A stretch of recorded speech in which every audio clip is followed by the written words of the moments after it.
Northampton traffic, Cessna 94513, departing the pattern to the east along the ridge line, Northampton. So today we're going to go check out the Quabbin Reservoir. Quabbin Reservoir is the largest inland body of water in New England, and it is the largest artificial body of water in New England. It was created in the 1930s to provide drinking water for the greater Boston metropolitan area. In order to create the reservoir, 4 towns were seized by Imminent Domain, all of the inhabitants relocated, and literally buildings taken apart, graveyards dug up, and what were once 4 thriving towns are now underwater. So we're going to go check out the Quabbin and see remnants of those old towns. Northampton traffic, Cessna 94513, 5 miles to the east.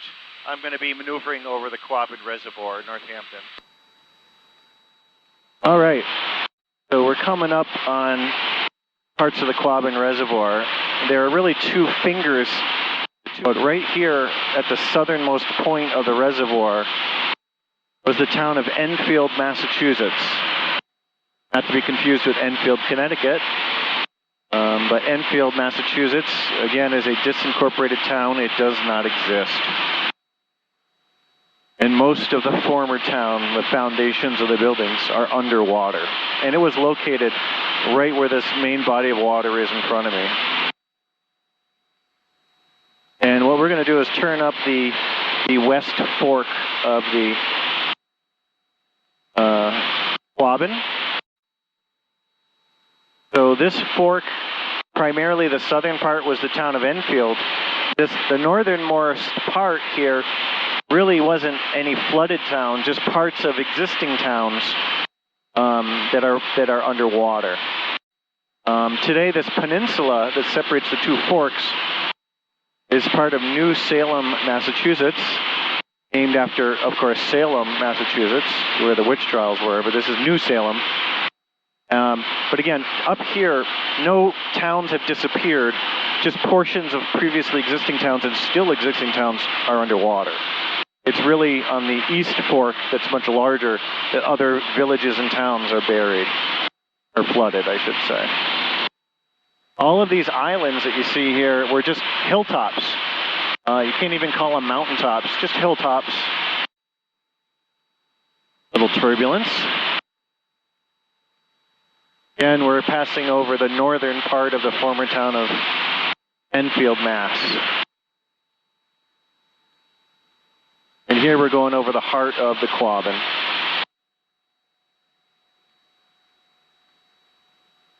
Now right here, as we get between some of these larger islands, is the next town up. And it is called Greenwich. Spelled the same as Greenwich, Connecticut, but it was pronounced Greenwich. And it was, I think, the largest of the towns right here. There was train service from the Springfield-Hartford area, which meant actually people could come from even New York City and come here. And there were famous golf courses and recreational areas. These were not big towns. These were rural areas. And all these islands were just hilltops. Now, today, this entire area is a state park.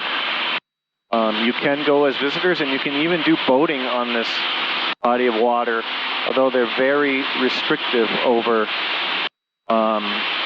if you have your boat registered to go in the Quabbin, you can fish, for example. It cannot really go in any other body of water, because they're so worried about introduction of invasive species.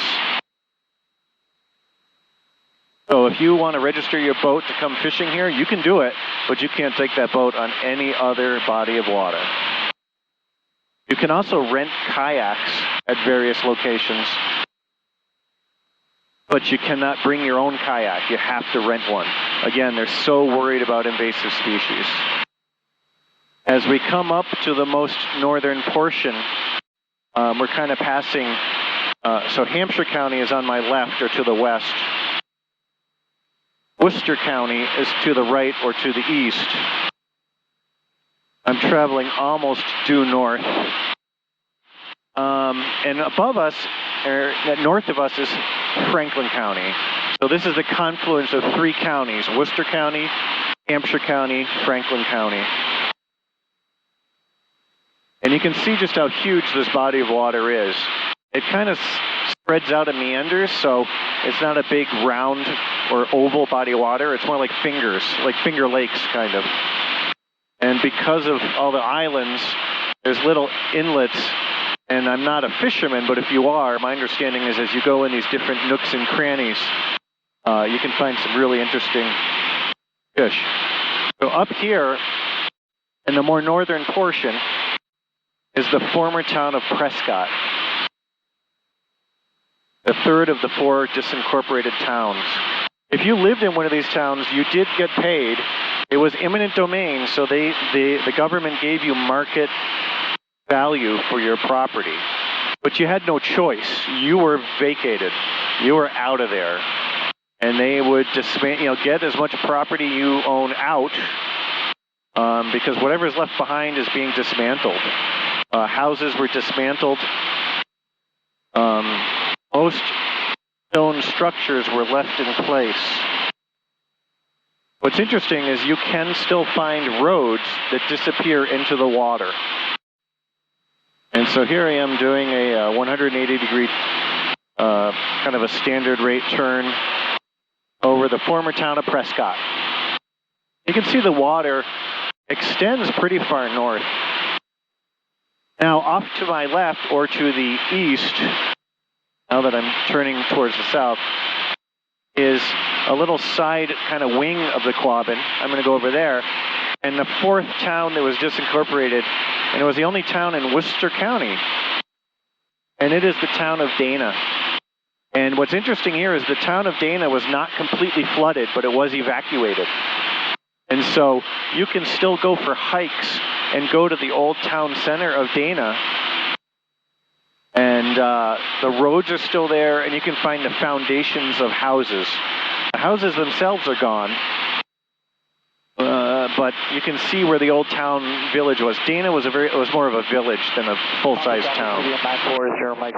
And again, if you're a hiker or a trekker, you can go through this area and find the old town center. It's in the woods. It's cleared. There's still some dirt roads. You can still find placards. And now we're going to turn back towards the main body of water. One of the interesting things about the Quabbin when it was disincorporated was you cannot have dead bodies underneath drinking water. So one of the things you had to do was evacuate or excavate or disinter multiple graveyards.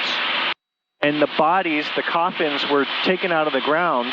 And by the way, the people of these towns were really upset, not just that they were moved without their choice, but their ancestors had to be ripped out of the ground.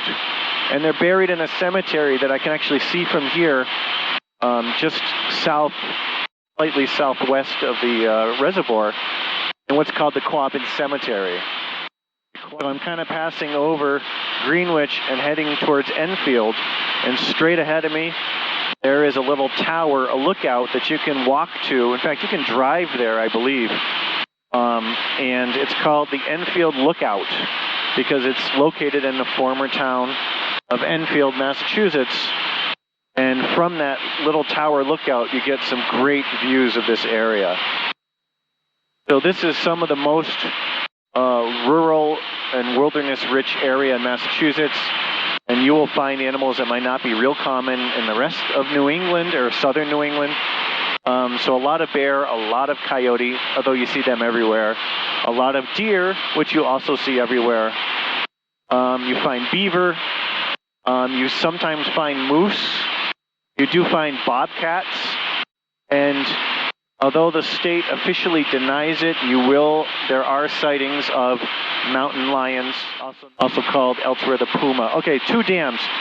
To my left here on the eastern side, That's the Goodnough Dike, which is actually a dam, but it's called the Goodnough Dike. And then coming right in front of me, right in what was the town of Enfield, is the other dam, and I can't remember the name of it, so I'll have to put it in the video. So there's two dams or two spillways controlling the water leaving this area, and then of course water leaves the area through the aqueduct, which is a whole nother story, and I'm not an engineer, but the water moves more than 62 miles from here to Boston. There is no pumping at all. It is all, it's a true aqueduct. It's powered by gravity and the siphon effect. So there are even portions of the aqueduct that flow uphill, but there is no power used. It's just gravity powered. It's just good engineering, kind of like if you go to Rome and you see the aqueducts that thousands of years ago fed Roman cities. That's how this works. It's naturally fed. All right, that's it. That's all I know about the Quabbin. So check it out.